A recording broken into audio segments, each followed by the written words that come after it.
Hi there. Today I'm going to show you 7 simple cooling hacks that'll turn your entire house into a giant air conditioner. And most of them cost little or nothing. So let's get right into it. Hack number 1 is cross ventilation. It's kind of like using your house as a wind tunnel. What you're doing is you're opening a window on the coolest side of the house. Think about it. Look at the layout of your house and putting a fan exhausting air from the house on the hottest side of the house, just like you see in the picture.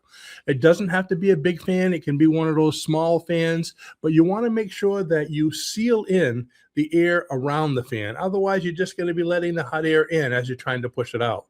So this is working like a true air conditioner. You have air coming in cool on one side, going through the house like a wind tunnel, and going out of the house on the warm side. And now we're already into the second hack, nighttime flushing. You're cooling your house while you sleep. How does it work? This one's a lot simpler.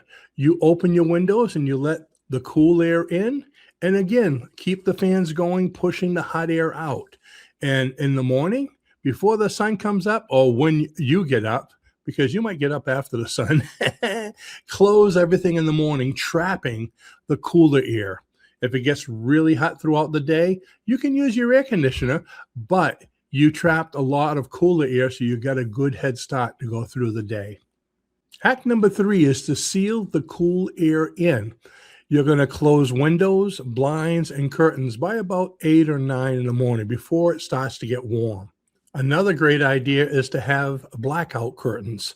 So when you're sealing the cool air in, if you have the blackout curtains, you're not going to have the sun coming in, beating on your furniture and heating up the house again. In fact, just to show you the difference, go ahead and put your hand on the arm of your couch if the sun is coming in and hitting it from the window. Then open the curtains and feel it again. You're going to notice a huge difference from when the sun hits it to when it doesn't, which radiates that heat throughout the house. Hack number 4 is the ceiling fan trick. You know, I didn't know this for a while. I have a ceiling fan up there, and a lot of people probably don't realize that there's a button. Matter of fact, you can see it right over here. See in the center, it says summer and winter. That button right there changes the direction of the airflow.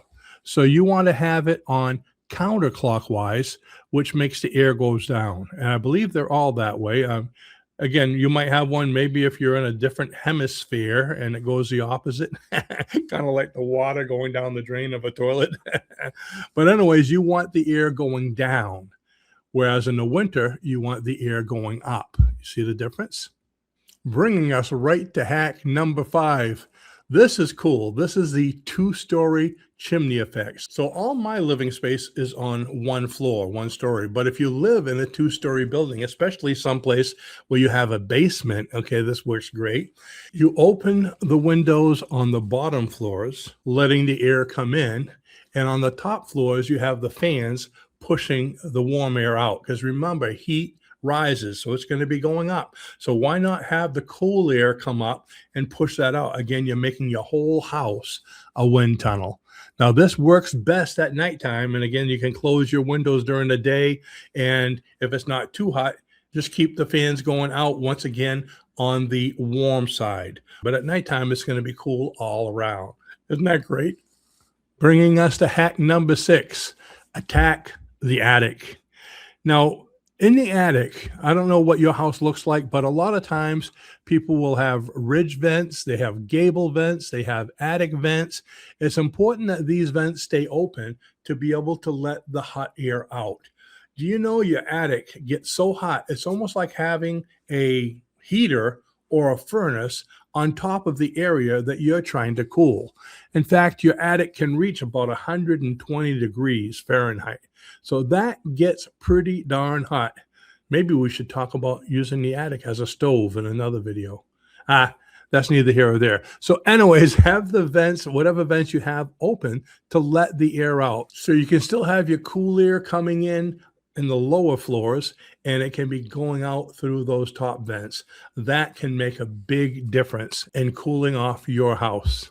Bringing us to the final one, which is number 7, create a cool zone.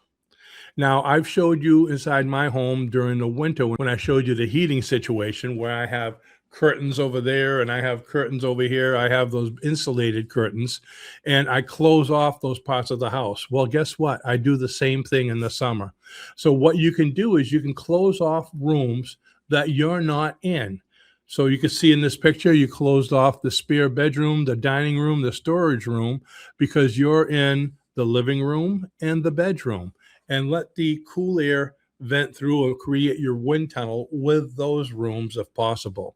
And that's what I'm able to do is have from behind me the bedroom, okay, open the window over there and have it come through and go out the window right in front of me, which is the sunniest part of the house in the daytime and even at nighttime, because that creates a nice wind tunnel and it makes it really cool in the bedroom. Now, sometimes it gets so hot in the summer that even though this makes a difference, it doesn't make enough of a difference for you to be able to sleep. So there'll be times where you need to use your air conditioner. This is a supplement to help you to where it's fairly comfortable. You can turn off your air conditioners, save money, and it'll be very comfortable. So think of the rooms that you can shut off that you don't really need. And during the daytime, I work in that room over there, so I'll open up that curtain too. And it's only one room I have to cool off instead of, again, the whole house. So there's a big difference between cooling 1,200 square feet and cooling 400 square feet. You see what I mean? The smaller the area you can get into, the easier it is to cool. So now that we've gone through all these hacks, let me know in the comments below which of these that you might already do to cool off your house. And if you don't do any of them, go ahead and try some of them and let me know which ones you did and how they work for you. And most importantly, please share this with your friends, because not only could it help them to cool off their house if they want to save a little money, but in case of a power outage, every little bit can help, and this might make a big difference. So with that, I want to thank you for watching. Please go ahead and subscribe, and I will see you in the next video. Bye-bye now.